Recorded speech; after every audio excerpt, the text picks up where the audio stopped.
Hello dear student, how are you. इस video में हम करने वाले हैं चैप्टर नंबर 9 यानी कि उत्पादक का संतुलन यानी प्रोड्यूसर्स इक्विलिब्रियम। चैप्टर नंबर 9 का मोस्ट इंपोर्टेंट एमसीक्यू क्वेश्चन। और इस चैप्टर में सिर्फ 10 एमसीक्यू है, इसलिए हम लोग समय नहीं गवाते हैं, जल्दी जल्दी हम लोग इसके एमसीक्यू को खत्म करते हैं।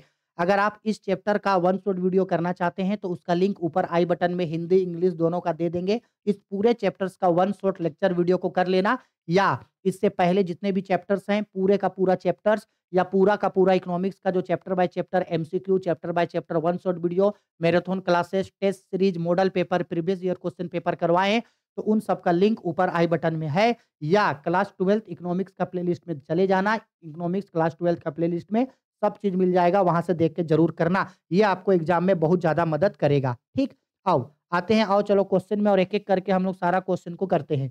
बोल रहा है फार्म के संतुलन में होता है फॉर ए फार्म्स इक्विलिब्रियम। तो एक फार्म इक्विलिब्रियम में तब होता है जब उसका मार्जिनल रेवेन्यू मार्जिनल कॉस्ट के बराबर है, यानी कि मार्जिनल यानी कि सीमांत आगम जो है वो सीमांत लागत के बराबर है। देखो, कोई भी फार्म का संतुलन का दो शर्त है। पहला शर्त मार्जिनल रेवेन्यू मार्जिनल कॉस्ट के बराबर है, ये पहला शर्त है। और दूसरा शर्त होता है कि मार्जिनल कॉस्ट जो है वो मार्जिनल रेवेन्यू को नीचे से काटे। मार्जिनल कॉस्ट जो है वो मार्जिनल रेवेन्यू को कहां से काटे? नीचे से काटे, ये उसका दूसरा शर्त है। ठीक है, इन दोनों ही शर्त में एक एक फार्म जो है, एक प्रोड्यूसर जो है वो संतुलन में होता है, एक उत्पादक संतुलन की स्थिति में होगा। ठीक है, क्वेश्चन नंबर 2, उत्पादक संतुलन में निम्नलिखित में से कौन सी रीति है? Which is a method of A producers equilibrium.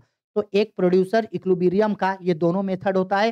पहला कुल आगम एवं कुल लागत रीति, टोटल रेवेन्यू और टोटल कॉस्ट मेथड भी होता है। और सीमांत आगम एवं सीमांत लागत रीति यानी कि मार्जिनल रेवेन्यू और मार्जिनल कॉस्ट दोनों। तो राइट आंसर होगा ऑप्शन नंबर सी, ये दोनों ही मेथड है जिससे ये पता लगाया जा सकता है कि उत्पादक संतुलन में आया या नहीं। क्वेश्चन नंबर 3, प्रत्येक बाजार दशा में एक फार्म के संतुलन के लिए कौन सी शर्त पूरी होनी आवश्यक है?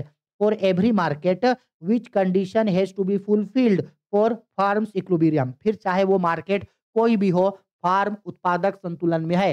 कोई भी मार्केट बोले तो पूर्ण प्रतियोगिता का बाजार यानी मोनोपोली मार्केट है, या तो फिर एकाधिकार बाजार जिसको हम लोग बोलते हैं, पूर्ण प्रतियोगिता बाजार यानी परफेक्ट कंपटीशन मार्केट है।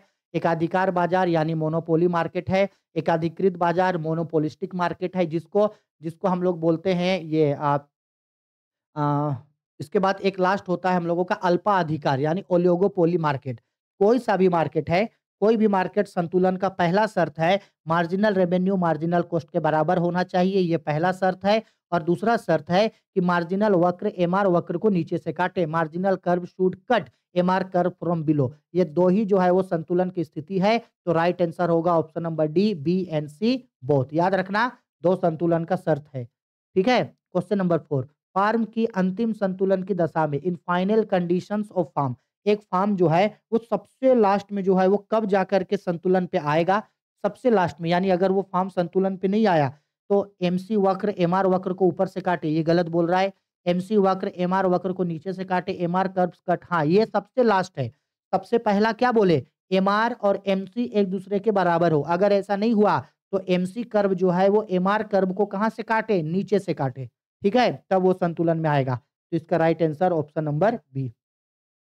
क्वेश्चन नंबर 5, फार्म के संतुलन की प्रथम शर्त है the basis condition of a firms equilibrium is, अभी पढ़े, जो मार्जिनल कॉस्ट होगा वो मार्जिनल रेवेन्यू के बराबर होना चाहिए आपका। एक ही चीज है ना, या आप मार्जिनल कॉस्ट बराबर मार्जिनल रेवेन्यू बोलो, या आप मार्जिनल रेवेन्यू बराबर मार्जिनल कॉस्ट बोलो, एक ही चीज तो आप बोल रहे हो। ठीक है, ऑप्शन नंबर ए इसका राइट आंसर होगा मेरे लिए। ठीक है, चलो आगे। 6 नंबर पे बोल रहा है फार्म का लाभ निम्नलिखित में से किस शर्त को पूरा करने पर अधिकतम होगा? With which condition firm will gets maximum profit. तो भाई दोनों ही कंडीशन पे होगा, यानी मार्जिनल रेवेन्यू मार्जिनल कॉस्ट के बराबर हो, यानी एमआर एमसी के बराबर हो तो भी उसको मैक्सिमम प्रॉफिट होगा, या अगर सीमांत लागत वक्र सीमांत आगम रेखा को नीचे से काटे, marginal cost curve cuts marginal revenue curve from below, भाई ये दोनों ही कंडीशन पे होगा। ठीक है, तो ऑप्शन नंबर सी मेरा राइट आंसर होगा। ठीक है, दोनों ही समय पे वो अधिकतम संतुष्टि उसको मिल रहा है। ठीक है, बस वो पहला कंडीशन होता है, ये दूसरा कंडीशन। 7 नंबर, फार्म को लाभ मिलता है जब फार्म इज अर्न प्रॉफिट। अब देखो संतुलन का बात नहीं हो रहा है, बात हो रहा है प्रॉफिट का। तो फार्म को प्रॉफिट सबसे ज़्यादा तब मिलेगा जब आपका उसका फार्म को अधिकतम प्रॉफिट तब मिलेगा जब उसका जो मार्जिनल रेवेन्यू है वो मार्जिनल कॉस्ट से ज़्यादा रहे। यानी कि सीमांत आगम जो है वो औसत लागत से ज़्यादा रहे। ठीक है? ऑप्शन नंबर ए इसका राइट आंसर होगा। ठीक? आगे 8 नंबर पे बोल रहा है सम विच्छेद बिंदु तक उत्पन्न होती है जब ब्रेक इवन पॉइंट शोज़ यानी कि ब्रेक इवन पॉइंट जो होता है वो क्या दिखाता है? तो ऑप्शन नंबर ए भी दिखाता है, ऑप्शन नंबर बी भी दिखाता है। तो राइट आंसर होगा हम लोगों का ऑप्शन नंबर डी। ठीक है? ऑप्शन नंबर डी हम लोगों का राइट आंसर होगा। सम विच्छेद बिंदु में टोटल रेवेन्यू टोटल कॉस्ट से ज़्यादा होगा, मार्जिनल रेवेन्यू मार्जिनल कॉस्ट से ज़्यादा होगा। टोटल रेवेन्यू टोटल कॉस्ट से ज़्यादा होगा, मार्जिनल रेवेन्यू मार्जिनल कॉस्ट से ज़्यादा होगा। ठीक है? मार्जिनल, ठीक है?